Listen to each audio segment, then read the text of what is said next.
Assalamualaikum warahmatullahi wabarakatuh. Perkenalkan kami dari kelompok 11 yang akan mempresentasikan bab 11 yang berjudul pengujian perangkat lunak. Kita langsung aja ke presentasinya. Yang pertama ada pengujian perangkat lunak. Pengujian perangkat lunak adalah evaluasi perangkat lunak terhadap persyaratan yang dikumpulkan dari pengguna dan spesifikasi sistem yang diharapkan.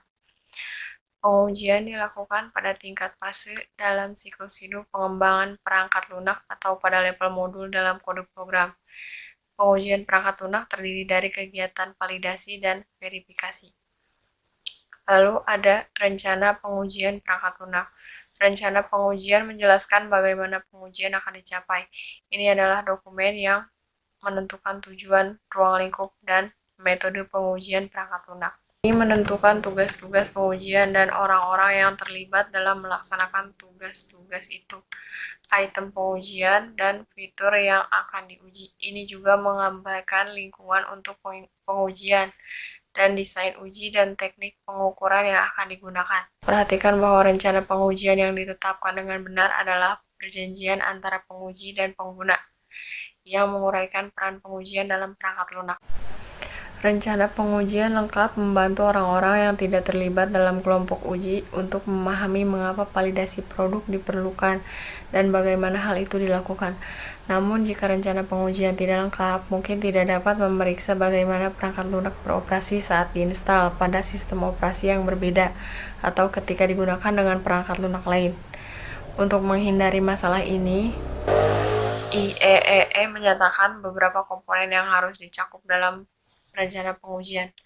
Komponen-komponen tersebut tercantum dalam tabel berikut ini.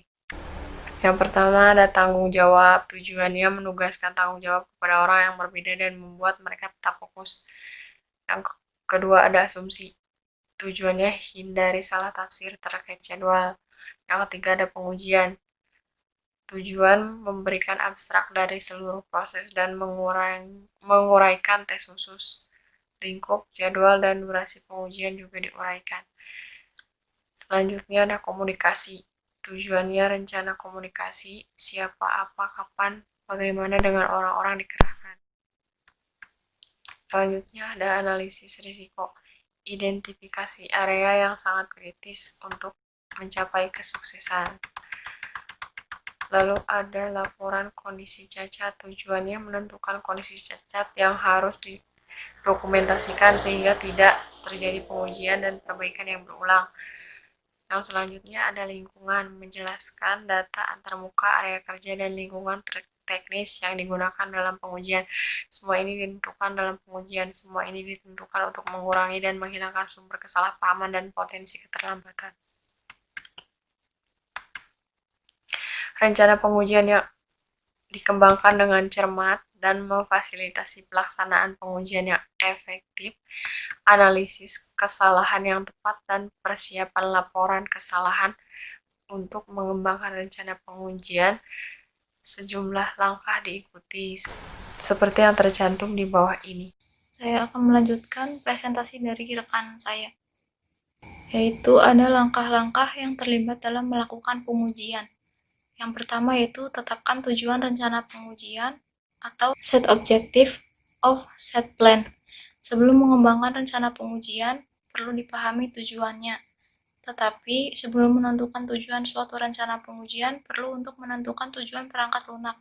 Ini karena tujuan rencana pengujian sangat tergantung pada perangkat lunak.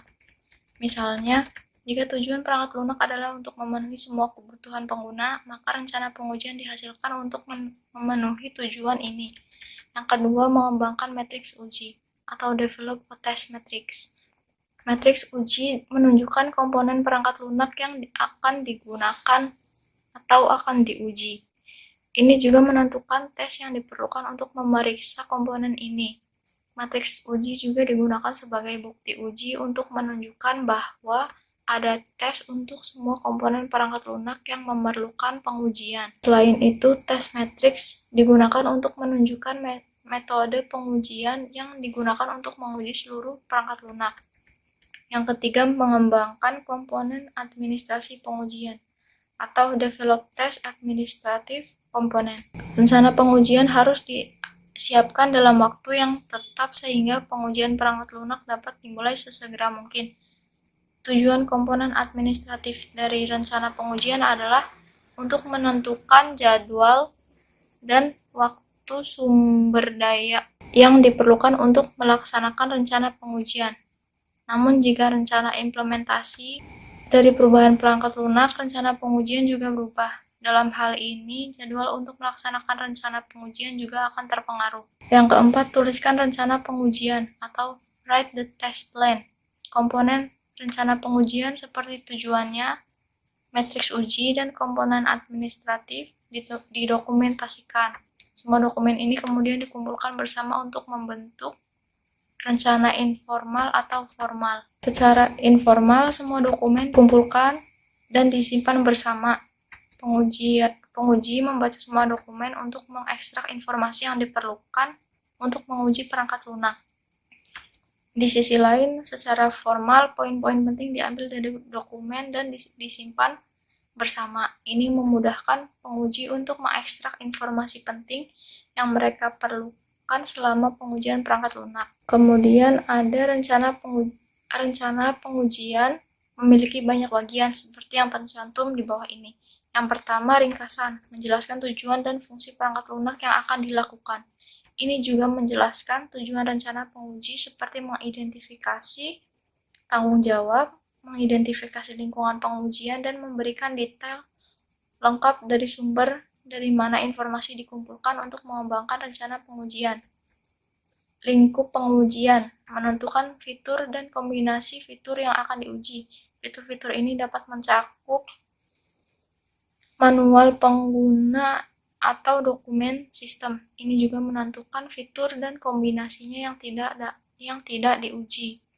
Yang ketiga, metodologi pengujian. Menentukan jenis-jenis pengujian yang diperlukan untuk fitur pengujian dan kombinasi fitur-fitur ini seperti pengujian regresi dan penekanan pengujian. Ini juga menyediakan deskripsi sumber data uji bersama dan bagaimana data uji berguna untuk memastikan bahwa pengujian memadai seperti pemilihan nilai batas atau nol. Selain itu, ini menjelaskan prosedur untuk mengidentifikasi dan merekam hasil pengujian. Yang keempat, fase uji, mengidentifikasi berbagai jenis pengujian seperti pengujian unit, pengujian integrasi, dan memberikan deskripsi singkat tentang proses yang digunakan untuk melakukan pengujian ini.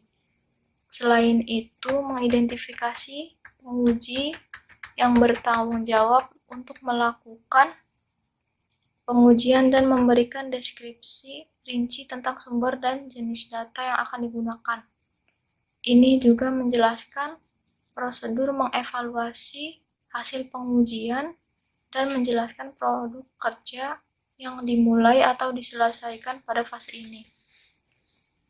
Lingkungan pengujian, mengidentifikasi perangkat keras, perangkat lunak, alat pengujian otomatis, sistem operasi, compliers, dan situs yang dibutuhkan untuk melakukan pengujian serta kebutuhan staf dan pelatihan. Yang keenam, ada jadwal, memberikan jadwal rinci kegiatan pengujian dan menetapkan tanggung jawab kepada masing-masing orang. Selain itu, ini menunjukkan ketergantungan kegiatan pengujian dan kerangka waktu untuk mereka. Yang ketujuh, persetujuan dan distribusi, mengidentifikasi individu yang menyetujui rencana pengujian dan hasilnya. Ini juga mengidentifikasi orang-orang kepada siapa dokumen rencana pengujian dan didistribusikan. Jadi Suryana untuk melanjutkan tentang pemeriksaan perangkat lunak. Nah, di bagian ini saya akan menjelaskan tentang validasi perangkat lunak. Validasi merupakan proses pemeriksaan atau perangkat lunak itu sudah siap digunakan atau belum oleh pengguna. Isinya itu meliputi tentang persyaratan yang dibuat, memastikan produk ini sudah bisa digunakan sesuai kebutuhan pengguna atau belum. Kedua, menjawab pertanyaan dari pengguna. Ketiga, memvalidasi, menekankan pada kebutuhan pengguna. Nah, selanjutnya saya akan menjelaskan tentang verifikasi perangkat lunak. Verifikasi merupakan proses konfirmasi jika perangkat lunak memenuhi persyaratan bisnis. Nah, di sini yaitu konfirmasi. Setelah divalidasi, kita mengkonfirmasi bahwa produk ini sudah bisa digunakan oleh pengguna, sudah siap digunakan. Nah, yang ketiga yaitu tentang sasaran pengujian. Adalah sasarannya itu untuk apa sih kita divalidasi atau dikonfirmasi. Nah, ini tujuannya untuk mengetahui kesalahan atau error. Kedua, kegagalan atau fail. Dan tiga, fault. Nah, selanjutnya ke pengujian manual dan otomatis. Pengujian dapat dilakukan secara manual dengan menggunakan alat pengujian otomatis. Pengujian manual, proses manual ini tidak menggunakan alat bantu atau secara alat-alat lain, yaitu yakni dengan pengujian secara manual. Keempat, poin 4, yaitu pendekatan dalam pengujian. Pendekatan ini dapat dilakukan melalui dua tes. Pertama, pengujian fungsional. Yang pertama, pengujian fungsionalitas. Kedua, pengujian implementasi. Nah, dua metode ini jadi disatukan dalam satu metode yang disebut dengan black box testing. Nah, black box itu sendiri yaitu suatu metode untuk memeriksa bahwa produk ini udah siap digunakan, udah turun ke pengguna langsung atau belum, meliputi tentang fungsional atau implementasi dari suatu program. Saya akan membacakan perihal white box testing. White box testing, hal ini dilakukan untuk menguji program dan implementasinya. Proses pengujian berjalan paralel dengan mengembangkan perangkat lunak. Sebelum melompat ke tahap berikutnya, tahap diuji, divalidasi, dan diverifikasi. Pengajuan secara terpisah dilakukan hanya untuk memastikan bahwa tidak ada bug tersembunyi atau masalah yang tersisa dalam perangkat lunak. Perangkat lunak diuji pada berbagai tingkatannya. 1. Pengujian unit. Saat coding, programmer melakukan beberapa tes pada unit program untuk mengetahui apakah itu bebas dari kesalahan. Pengujian dilakukan dengan pendekatan pengujian white box. Pengujian unit membantu memutuskan bahwa masing-masing unit program berfungsi sesuai kebutuhan dan bebas dari kesalahan. Pengujian unit tidak hanya dilakukan satu kali selama pengembangan perangkat lunak, tetapi diulang setiap kali perangkat lunak dimodifikasi digunakan dalam lingkungan baru. 2. Desintegrasi. Bahkan jika unit perangkat lunak bekerja dengan baik secara individual, ada kebutuhan untuk mencari tahu apakah unit tersebut jika digabungkan bersama juga akan bekerja tanpa kesalahan, misalnya patching, argumen, dan pembaruan data dan lain-lain. 3. Pengujian sistem. Perangkat lunak ini dikompilasi sebagai produk dan kemudian diuji secara keseluruhan. Ini dapat diselesaikan dengan menggunakan satu atau beberapa tes berikut. Pertama, pengujian fungsional. Menguji semua fungsi peranan perangkat lunak terhadap persyaratan. 2. Pengujian kinerja. Pengujian ini membuktikan seberapa efisien perangkat lunak. Ini menguji efektivitas dan waktu rata-rata yang diambil oleh perangkat lunak untuk melakukan tugas yang diinginkan. Pengujian kinerja dilakukan dengan cara pengujian beban dan pengujian stres, di mana perangkat lunak diletakkan di bawah beban penggunaan dan data yang tinggi di bawah berbagai kondisi lingkungan. 3. Keamanan dan portabilitas. Pengujian ini dilakukan ketika perangkat lunak dimaksudkan untuk bekerja pada berbagai platform dan diakses oleh sejumlah orang. 4. Tes penerimaan acceptance. Ketika perangkat lunak siap, diserahkan kepada pelanggan, ia harus melalui tahap terakhir pengujian di mana ia diuji untuk diinteraksi dan tanggapan pengguna. Ini penting karena bahkan jika perangkat lunak cocok dengan semua persyaratan penggunaan, dan jika pengguna tidak suka cara tampilannya atau bekerja, ini mungkin ditolak. Pengujian alfa, tim pengembang sendiri melakukan pengujian alfa dengan menggunakan sistem seolah-olah digunakan di lingkungan kerja. Mereka mencoba mencari tahu bagaimana reaksi pengguna terhadap beberapa tindakan dalam perangkat lunak dan bagaimana sistem harus menanggapi masukan. Pengujian beta. Setelah perangkat lunak diuji secara internal, itu diserahkan kepada pengguna untuk menggunakannya di bawah lingkungan produksi mereka hanya untuk tujuan pengujian. Ini belum menjadi produk yang dikirim. Pengembang berharap bahwa pengguna pada tahap ini akan membawa masalah kecil yang dilewati untuk hadir. 5. Pengujian regresi.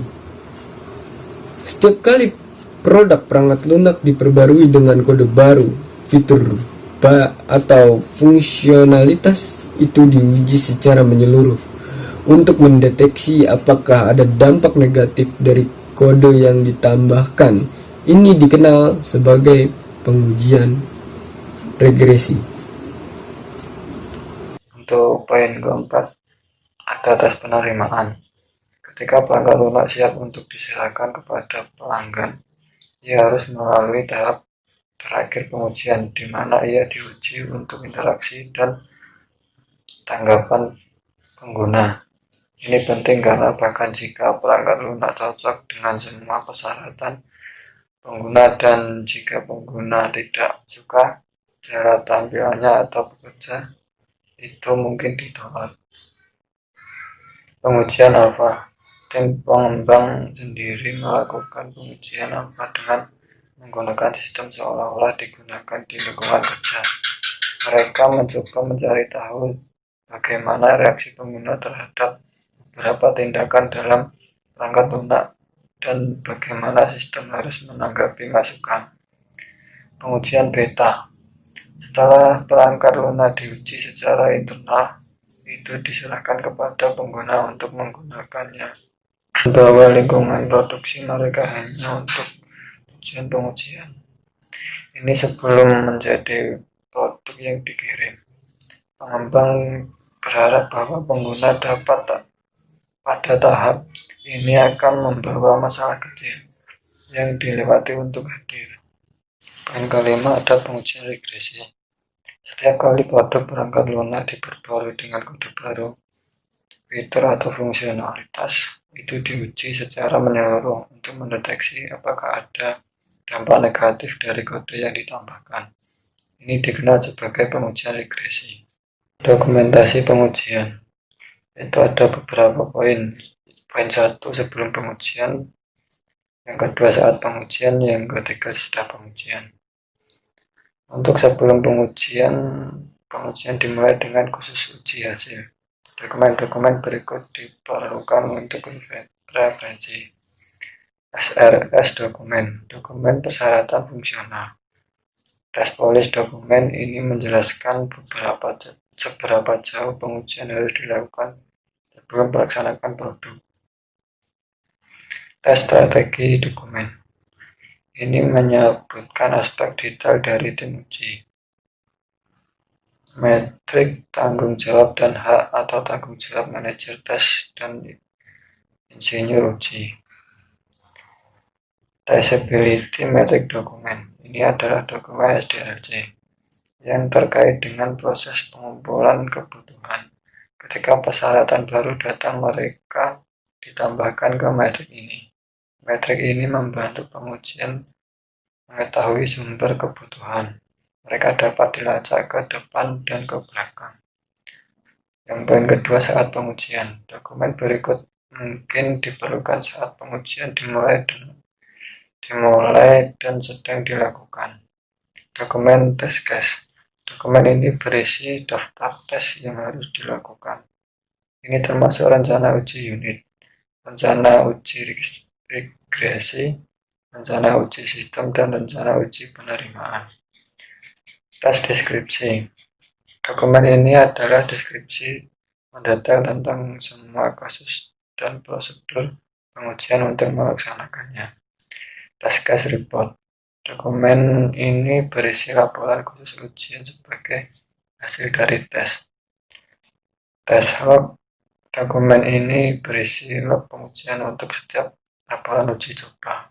Yang poin ketiga sesudah pengujian. Dokumen yang diperlukan setelah pengujian adalah ringkasan pengujian. Dokumen ini adalah analisis kolektif semua laporan dan catatan pengujian. Ini merangkum dan menyimpulkan jika perangkat lunak siap diluncurkan.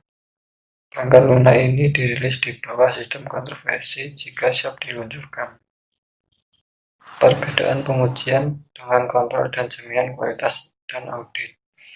Jaminan kualitas perangkat lunak ini adalah sarana pemantauan proses pengembangan perangkat lunak yang memastikan bahwa semua tindakan diambil sesuai standar organisasi. Pemantauan ini dilakukan untuk memastikan bahwa metode pengembangan perangkat lunak yang tepat diikuti.